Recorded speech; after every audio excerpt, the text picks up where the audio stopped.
નમસ્કાર. દિવસભરના તાજા સમાચારોમાં તમારું સ્વાગત છે. તમારી સાથે હું છું પિનલગીરી ગોસ્વામી.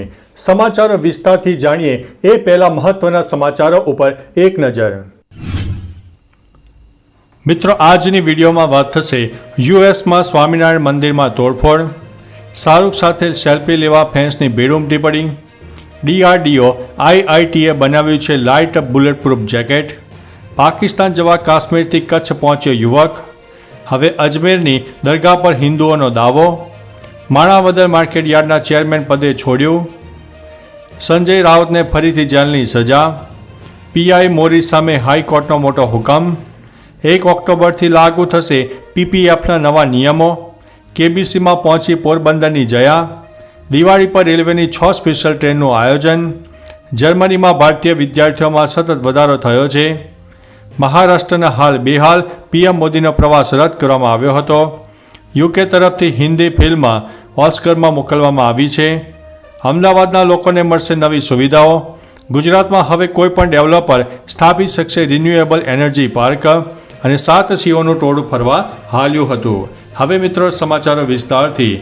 ગુજરાતમાં સિંહો હજી પણ જોવા મળે છે તે એકંદરે સારી બાબત છે.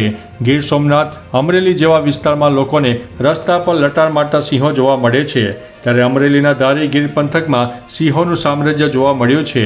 પરબડીના રેલવે ફાટક પાસે 7 સિંહોનું ટોળું જોવા મળ્યું હતું. આ 7 સિંહો મોબાઈલ કેમેરામાં કેદ થયા હતા. મસ્ત મોલા સિંહોના આ ટોળાનો વિડીયો પણ વાયરલ થયો છે. મિત્રો, અન્ય મહત્વના સમાચારની વાત કરીએ તો ગુજરાતમાં હવે કોઈ પણ ડેવલપર સ્થાપી શકશે રિન્યુએબલ એનર્જી પાર્ક. ગુજરાતમાં રિન્યુએબલ એનર્જી કનેક્ટિવિટીમાં રિન્યુએબલ પાર્ક ડેવલપમેન્ટને લગતા અનેક પ્રશ્નોનો ઉકેલ લાવતો રાજ્ય સરકારે મહત્વનો નિર્ણય કર્યો છે. ઉર્જા મંત્રી કનુ દેસાઈએ આ સંદર્ભે જણાવ્યું હતું કે હવેથી નાના ઉદ્યોગ અને MSME કંપનીઓ સોલાર પાર્ક, વિન્ડ પાર્ક તથા hybrid wind plus solar project કેપ્ટિવનો ઉપયોગ માટે લગાવી શકશે. મિત્રો, અન્ય મહત્વના સમાચારની વાત કરીએ તો અમદાવાદના લોકોને મળશે આ નવી સુવિધા. અમદાવાદ મ્યુનિસિપલ કોર્પોરેશન શહેરના લોકો માટે નવી સુવિધા લાવી રહી છે. અમદાવાદ મ્યુનિસિપલ કોર્પોરેશનના પ્રોપર્ટી ટેક્સ વિભાગમાં ટેક્સ સંબંધિત ફરિયાદોનો હવે ઝડપથી નિકાલ થઈ શકે છે. શહેરના લોકોની ફરિયાદોનો વહેલું સમાધાન આવે તે માટે તમામ ઝોનમાં WhatsApp નંબર શરૂ કરાયો છે. હવે પ્રોપર્ટી વિભાગને લઈને AMCના વધુ ધક્કા ખાવા નહીં પડે. અમદાવાદીઓ નવા WhatsApp નંબર ઉપર ફરિયાદ પણ કરી શકશે. મિત્રો, અન્ય મહત્વના સમાચારની વાત કરીએ તો UK તરફથી હિન્દી ફિલ્મ ઓસ્કરમાં મોકલવામાં આવી છે. ભારત તરફથી હિન્દી ફિલ્મ લાપતા લેડીઝ ઓસ્કરમાં મોકલાઈ છે તો UKએ પણ હિન્દી ફિલ્મ સંતોષને ઓસ્કરમાં પોતાની સત્તાવાર એન્ટ્રી તરીકે મોકલી છે. આ ફિલ્મમાં અભિનેત્રી સહાના ગોસ્વામીએ મુખ્ય ભૂમિકા ભજવી છે. ફિલ્મની વાર્તા ઉત્તર ભારતની મહિલા કોન્સ્ટેબલ ઉપર આધારિત છે. સંધ્યા સૂરીએ તેનું દિગ્દર્શન કર્યું છે. તેના બ્રિટિશ નિર્માતાઓ છે. UKએ તેને બેસ્ટ ઇન્ટરનેશનલ ફીચર ફિલ્મની કેટેગરીમાં ઓસ્કરમાં મોકલી દીધી છે. મિત્રો, અન્ય મહત્વના સમાચારની વાત કરીએ તો મુંબઈમાં વરસાદને લઈને રેડ એલર્ટ આપવામાં આવ્યું હતું. સાંજે મુંબઈમાં મુશળધાર વરસાદ પડ્યો તેથી ઘણા વિસ્તારમાં પાણી ભરાયા. શાળા કોલેજ બંધ કરવામાં આવી. PM મોદી પુણેના પ્રવાસે જવાના હતા પણ પ્રવાસ વરસાદને કારણે રદ થયો છે. તેઓ 22,600 કરોડ રૂપિયાના વિવિધ પ્રોજેક્ટનો શિલાન્યાસ અને ઉદ્ઘાટન કરવાના હતા, જેમાં સોલાપુર એરપોર્ટનું ઉદ્ઘાટન અને પરમ રુદ્ર સુપર કોમ્પ્યુટર્સનું ઉદ્ઘાટન પણ સામેલ હતું. મિત્રો, અન્ય મહત્વના સમાચારની વાત કરીએ તો US અને કેનેડા સિવાય જર્મની પણ ભારતીય વિદ્યાર્થીઓ માટે સારો વિકલ્પ છે.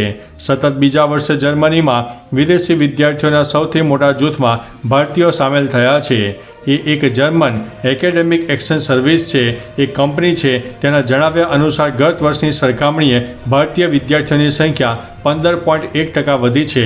છેલ્લા 5 વર્ષમાં આ સંખ્યા બમણાથી વધુ થઈ ગઈ છે. મિત્રો, અન્ય મહત્વના સમાચારની વાત કરીએ તો દિવાળી પર રેલવેની 6 સ્પેશિયલ ટ્રેન. દેશમાં દિવાળી અને છઠ પૂજાની તૈયારીઓ જોરશોરથી ચાલી રહી છે. ઘણા લોકો તહેવારોમાં ઘરે જવાની તૈયારી કરી રહ્યા છે, જેના કારણે મોટાભાગની ટ્રેનો પહેલેથી જ ફૂલ છે. જેથી રેલવેએ સ્પેશિયલ ટ્રેનોની જાહેરાત કરી છે. આ ટ્રેનો 2 ઓક્ટોબરથી શરૂ થશે અને 31 ડિસેમ્બર સુધી ચાલશે. આ ટ્રેનો સાપ્તાહિક વિશેષ હશે, જે અઠવાડિયામાં એકવાર ચલાવવામાં આવશે. કુલ 6 ટ્રેન શરૂ કરવામાં આવી છે. મિત્રો, અન્ય મહત્વના સમાચારની વાત કરીએ તો KBCમાં પહોંચી પોરબંદરની જયા. સતત મહેનત અને પ્રયાસ કરવાથી સફળતા જરૂર મળે છે એ વાતને સાબિત પોરબંદર જિલ્લાના નાના એવા સિસલી ગામની ખેડૂત પુત્રી જયા ઓડેદરાએ કરી છે. જયા ઓડેદરાએ ગત 19 સપ્ટેમ્બરના રોજ પ્રસારિત થયેલા કેબીસીમાં હોસ્ટ બિગ બી સામે હોટ સીટ ઉપર પહોંચીને કોન્ફિડન્સ સાથે 25 લાખ રૂપિયા જીતવા સુધીની સફર ખેડી હતી. ખેડૂત પુત્રી તરીકે જયાએ કેબીસી જેવા શોમાં પહોંચીને પોરબંદર સહિત ગુજરાતનું પણ ગૌરવ વધાર્યું છે. મિત્રો, અન્ય મહત્વના સમાચારની વાત કરીએ તો 1 ઓક્ટોબરથી પીપીએફના નવા નિયમો લાગુ થવા માટે જઈ રહ્યા છે. આ વખતે 1 કરતાં વધુ પીપીએફ એકાઉન્ટ, સગીર અને એનઆરઆઈના ખાતા માટે નિયમો બદલાયા છે. 1થી વધારે એકાઉન્ટ હશે તો બીજા ખાતામાં બેલેન્સ હોય તો તેને પ્રાથમિક ખાતા સાથે લિંક કરાશે. જો કુલ રકમ વાર્ષિક રોકડમાં મર્યાદામાં રહે છે. પ્રાથમિક અને ગૌણ ખાતા સિવાયના કોઈપણ ખાતાના ખાતામાં ખાતું ખોલવાથી તારીખથી 0% વ્યાજદર મળશે. મિત્રો, અન્ય મહત્વના સમાચારની વાત કરીએ તો પીઆઈ મોરી સામે હાઈકોર્ટનો મોટો હુકમ. વલસાડ જીવદયા સંસ્થાના સિનિયર સિટીઝન ઉપપ્રમુખને ઘણો માર મરાયો છે. ઉપપ્રમુખને પીઆઈ વીડી મોરીએ પોલીસ સ્ટેશનમાં પોતાની કેબિનમાં બોલાવ્યા હતી. પછી એવો માર માર્યો કે કાનમાં બહેરાશ આવી ગઈ. આ કેસમાં ગુજરાત હાઈકોર્ટે મોરી સામે ગુજરાત પોલીસ એક્ટની કલમ હેઠળ પગલાં ભરવા ડિસ્ટ્રિક્ટ પોલીસ કમ્પ્લેન્ટ ઓથોરિટીને આદેશ કર્યો છે. આ કાર્યવાહી ઉપપ્રમુખની ફરિયાદ અનુસાર કરવામાં આવી હતી. મિત્રો, અન્ય મહત્વના સમાચારની વાત કરીએ તો સંજય રાઉતને ફરીથી જેલની સજા. શિવસેના યુબીટી નેતા સંજય રાઉતને માનહાનિના કેસમાં દોષિત ઠેરવવામાં આવ્યા છે. ડોક્ટર મેઘા કિરીટ સોમૈયા દ્વારા દાખલ કરવામાં આવેલી ફરિયાદમાં મુંબઈની મેટ્રોપોલિટન કોર્ટે આ આદેશ આપ્યો છે. કોર્ટે રાઉતને 15 દિવસની સાદી કેદની સજા ફટકારી છે અને 25,000 રૂપિયાનો દંડ પણ ફટકાર્યો છે. ડોક્ટર મેઘા કિરીટ સોમૈયા ભાજપના પૂર્વ સાંસદ કિરીટ સોમૈયાની પત્ની છે. મિત્રો, અન્ય મહત્વના સમાચારની વાત કરીએ તો માણાવદર માર્કેટિંગ યાર્ડમાં જવાહર ચાવડાએ શાસનકાળ દરમિયાન ભ્રષ્ટાચાર થયો હોવાનો ભાજપના ધારાસભ્ય અરવિંદ લાડાણીએ આક્ષેપ કર્યો હતો.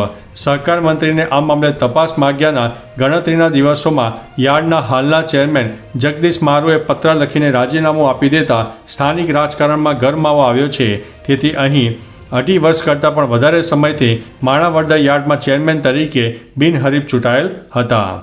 મિત્રો, અન્ય મહત્વના સમાચારની વાત કરીએ તો હવે અજમેરની દરગાહ પર હિન્દુઓનો દાવો. કાશીની જ્ઞાનવાપી મસ્જિદ અને શિવ મંદિરનો કેસ ઘણા સમયથી ચર્ચામાં છે.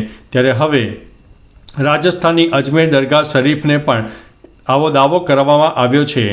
હિન્દુ સેનાના રાષ્ટ્રીય અધ્યક્ષ વિષ્ણુ ગુપ્તાએ અજમેર દરગાહની જગ્યાએ શ્રી સંકટમોચન મહાદેવ મંદિર હોવાની અરજી મેજિસ્ટ્રેટ સમક્ષ રજૂ કરી છે. જેમાં એક પુસ્તકને પુરાવા તરીકે રજૂ કરાયો છે. જોકે મેજિસ્ટ્રેટે તેને અધિકાર ક્ષેત્ર બહાર ગણાવીને યોગ્ય કોર્ટમાં અરજી કરવા માટે જણાવ્યું છે. મિત્રો, અન્ય મહત્વના સમાચારની વાત કરીએ તો જમ્મુ અને કાશ્મીરનો રહેવાસી ઇમ્તિયાઝ શેખ મુલતાનીની ગુજરાતના કચ્છમાંથી ધરપકડ કરવામાં આવી છે. તે પાકિસ્તાની ઇન્ફ્લુએન્સરને મળવા પાકિસ્તાનમાં ઘૂસવાના ઈરાદે કચ્છમાં પહોંચ્યો હતો, જ્યાં પોલીસે તેને કસ્ટડીમાં લીધો છે.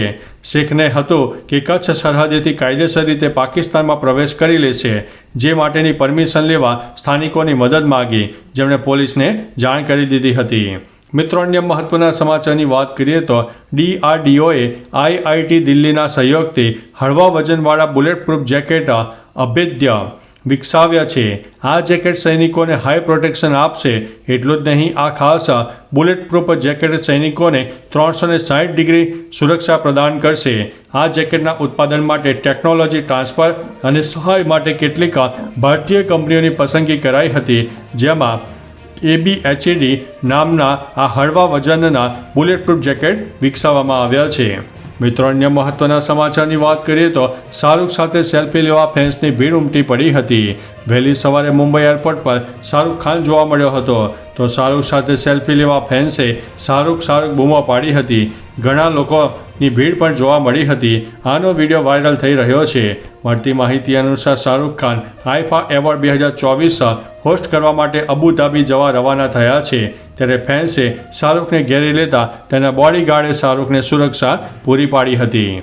મિત્રો, અન્ય મહત્વના સમાચારની વાત કરીએ તો યુએસમાં હિન્દુ મંદિરો પર હુમલાની ઘટનાઓ અટકી રહી નથી. ત્યારે હવે સેક્રામેન્ટોમાં BAPS મંદિરમાં તોડફોડ કરવામાં આવી છે. કટ્ટરવાદીઓએ મંદિરની દિવાલો પર હિન્દુ વિરોધી સૂત્ર લખીને તોડફોડ કરી હતી.